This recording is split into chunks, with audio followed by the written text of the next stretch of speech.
Shehe,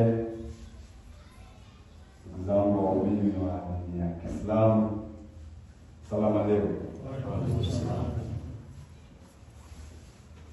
Awali ya yote ningependa kumshukuru Mwenyezi Mungu mwingi wa rehema kwa kuridhia kuwepo hapa kusali na mimi leo. Mheshimiwa Shehe, nianze kwa kusema kwamba tangulize shukrani zangu za dhati kwa Dr. Samia Suluhu Hassan, mgombea wa rais wa Chama cha Mapinduzi, kwa kuwa na imani kubwa kwangu. Waislamu ni waombe sana mtokeze kwa wingi na kuendeleza waumini wetu pia watokeze kwa wingi tarehe 29 kuna kupiga kura nyingi kwa Dr. Samia Suluhu Hassan, kwa sababu amefanya mambo mengi wananchi wa nchi hii. Amedumisha amani, salama na utulivu kwa watu wake. Amedumisha demokrasia na utawala bora katika nchi ya Tanzania.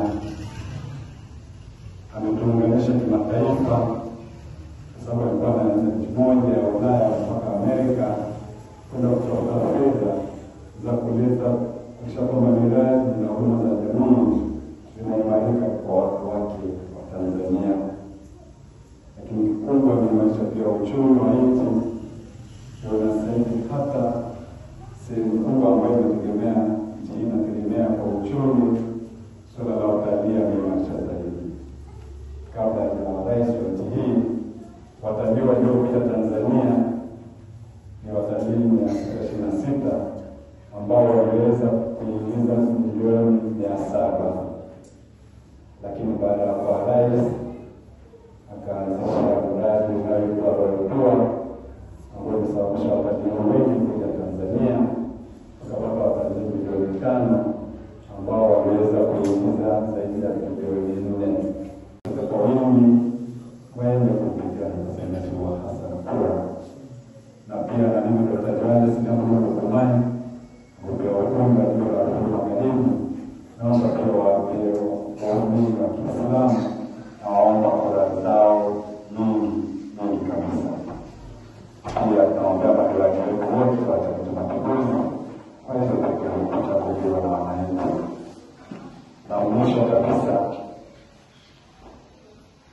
tuendeleze amani, tuendeleze kuomba.